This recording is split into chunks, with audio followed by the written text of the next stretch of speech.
It's Jeremy. Welcome back to the Slowest WAAAGH, where we are playing Tzeentch. It's turn 43, and we got some cool stuff going on this turn.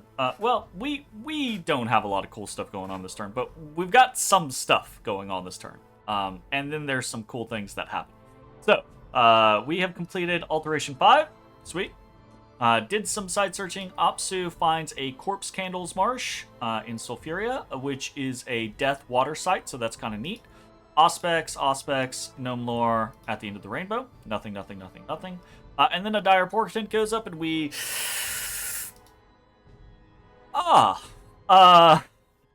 So Athel Loren puts up Eyes of God, which is always interesting whenever this goes up in the game. Because oftentimes the casters will share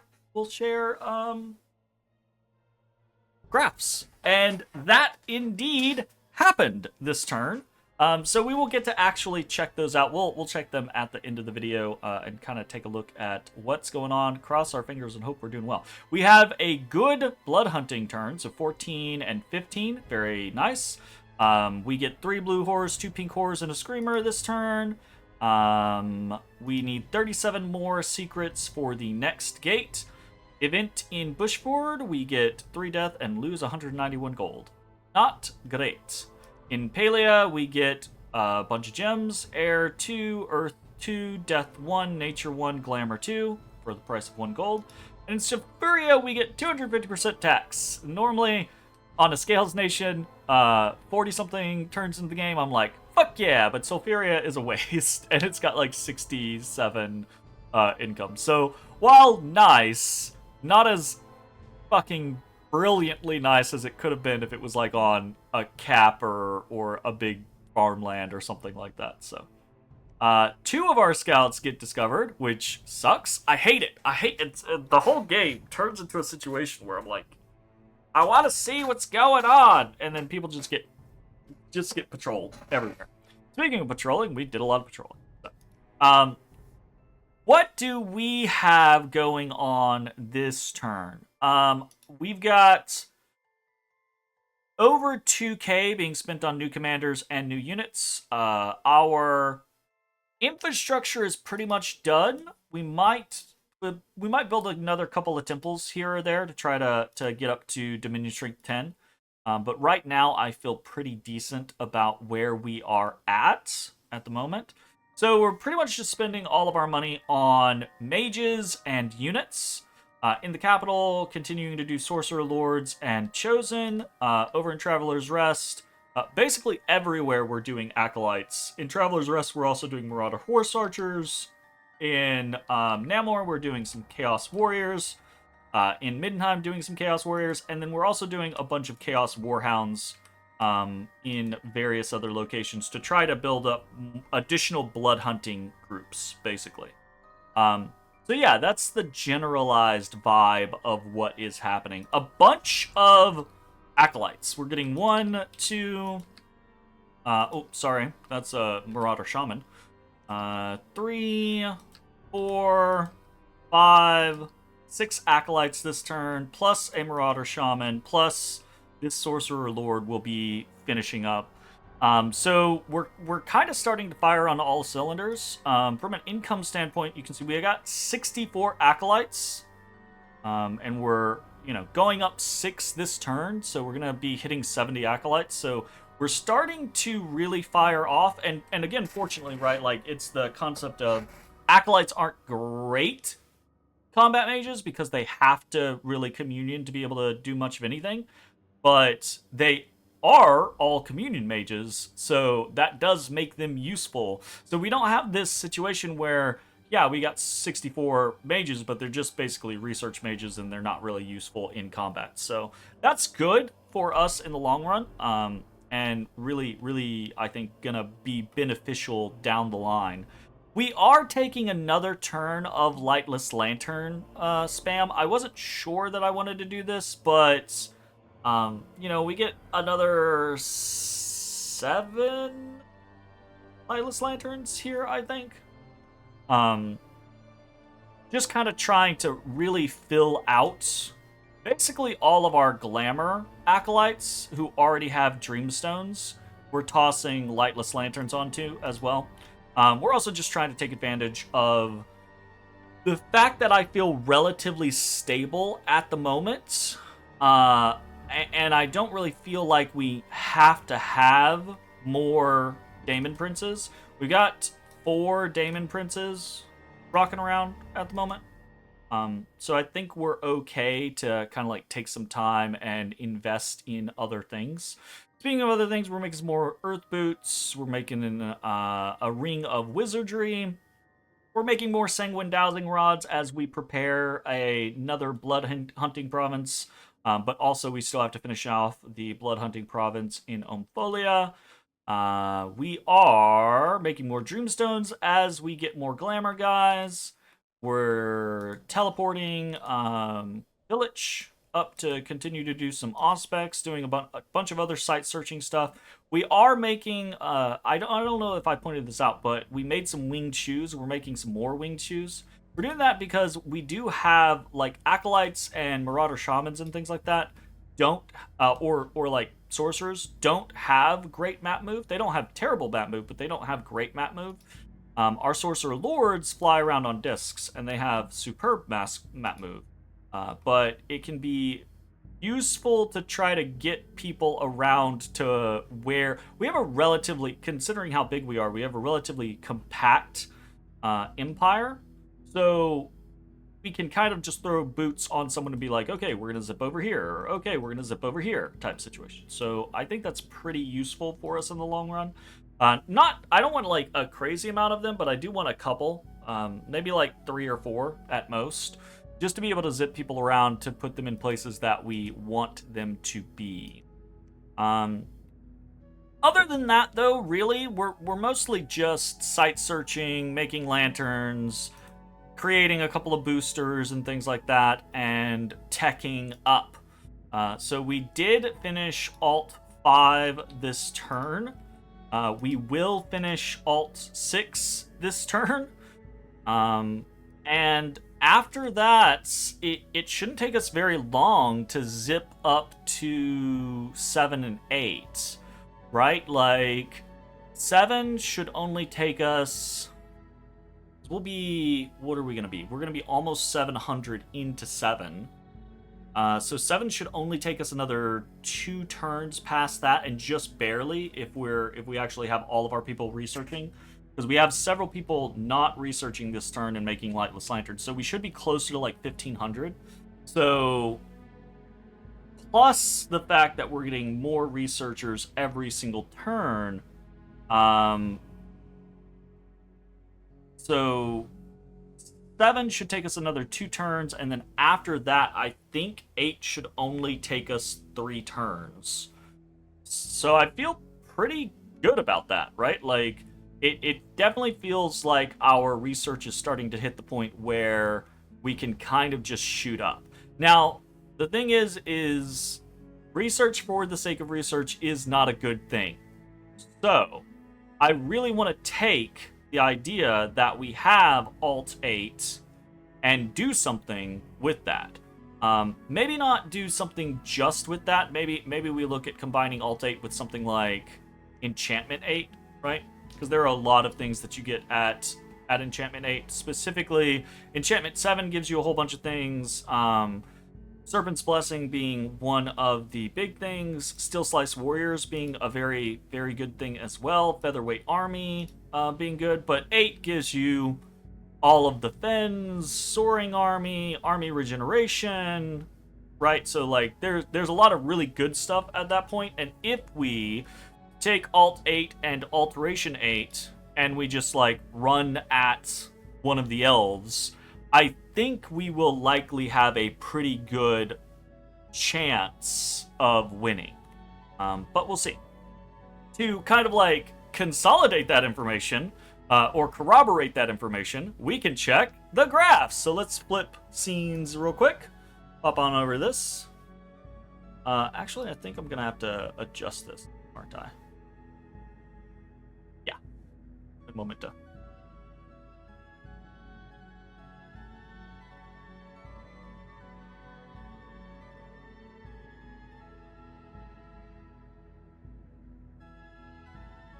this so wonk? Oh, it's so wonk because... Gotcha.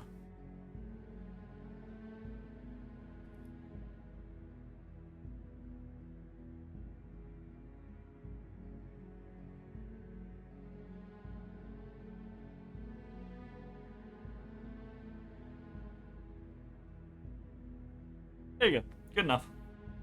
Okay, so this is the province graph. So obviously, right, like, Athel Loren, unfortunately, is not going to be on these graphs. That is very typical. People very rarely put themselves on the graphs when giving graphs to everyone.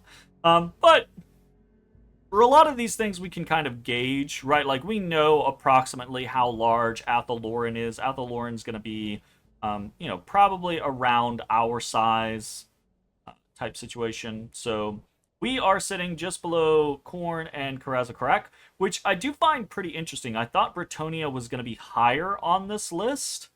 Also very interesting to me is how high on the list Itza is, considering they have not had like a full war,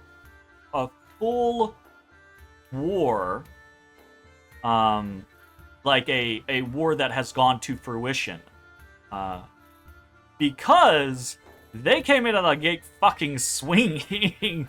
They were massive on the expansion scenario, and then apparently it looks like probably they had an altercation with Khorne or something like that, but it looks like that did not come to fruition. Maybe Itza bought Khorne off with some provinces or something like that.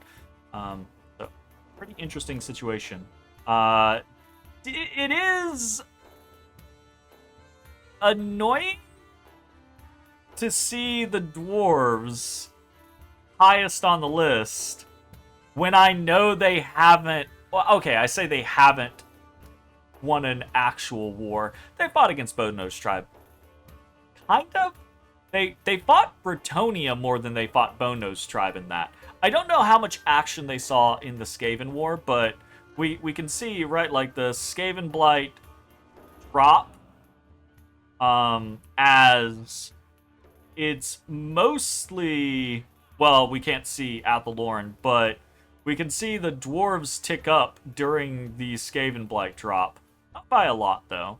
And then during the Bone Nose scenario, basically when we attack Middenheim, we can see they just rocket the fuck up. And part of that is because they took Bone Nose territory. And the Bone Nose military was basically already shattered by the combination of Middenheim and Bretonnia. So Karaz-a-Karak did not have to do much fighting for that. But it's also because they were pretty demanding of taking a slice of Middenheim territory. Like, take this province and that province and shit. And I probably should have fought harder to be like, no. But I didn't want to. I didn't want to get in that shit. So it is what it is. But these are the repercussions of it. A very, very large Karaz-a-Karak. I'm pretty happy with where we're at, though. We can see, right, like, we expanded decently well. Not crazily well, but decently well. What is this? 4th? 5th? You know, middle of the pack type situation. And then the war against Bretonnia went very well for us, right? We can just see that just functionally worked exactly how we wanted it to work. We had a very long plateau while other people were fighting back and forth, and then we hit the tech threshold that we wanted to hit, came out swinging with a plan, and sharply rose. And that's pretty awesome. So very happy about that. Next up is forts. These are not all in order. So forts, we are actually the highest in, which surprises me somewhat. We have been pretty aggressive, I suppose, with our implementation of fortifications. So, you know, I feel good about that. What are we sitting on? We have our capital, we have Balcoria, the one to the south, we have, what is it, Surmiok to the east, Traveler's Rest, we have our 2 thrones, and then we have the 2 forts that we took off of Middenheim. And that seems pretty okay, right? Like sitting at eight fortifications.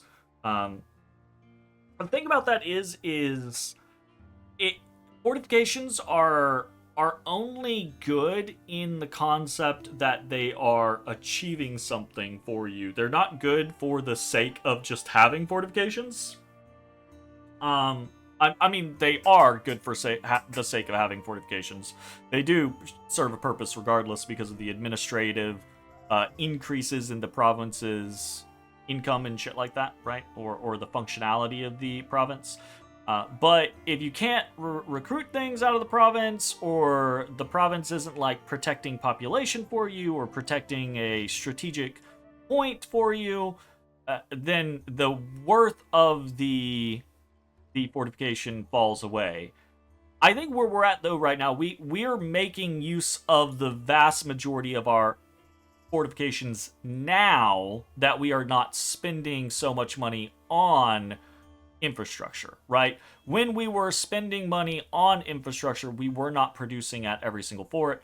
Now that we are not spending money on infrastructure, we still have the scales and income to be able to produce mages at every single fort, produce units at a lot of the forts. So I feel pretty good about where we are at with that. Next up, we've got income, and this one pisses me off. I'm angry. I really wanted to be at the top on income because of our scales, but of course, Karaz-a-Karak, with those additional provinces, are at the top, and that annoys me. But we are well and above basically everyone else except for Bretonnia. So I do feel good about that. Bretonnia is large, no longer larger than us, but they did start off very large, and they don't actually have that aggressive of a bless compared to what I thought they were gonna have. I thought they were gonna have a crazy aggressive bless, but so seeing them be where they are is not especially surprising. Nor is it surprising that the dwarves are doing such a good job, but it is frustrating.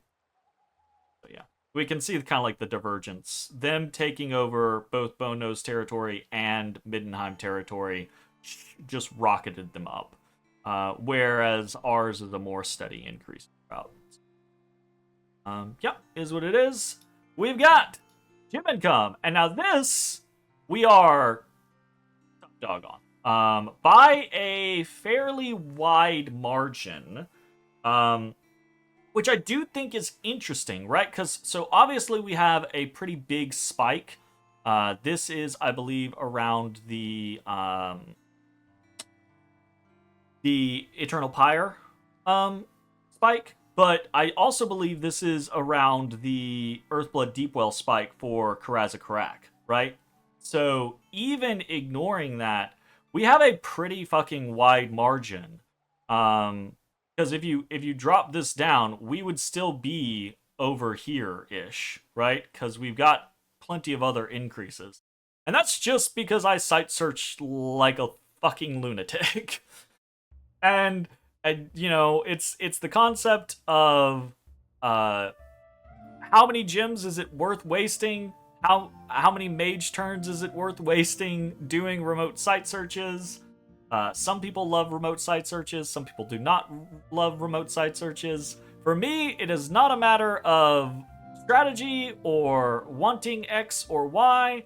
It is merely a matter of my obsessive compulsive brain cannot accept that there may be something hidden in that province, and I must know that is not the case. So this is what gym income frequently looks like for me when I'm not just getting trashed in a game.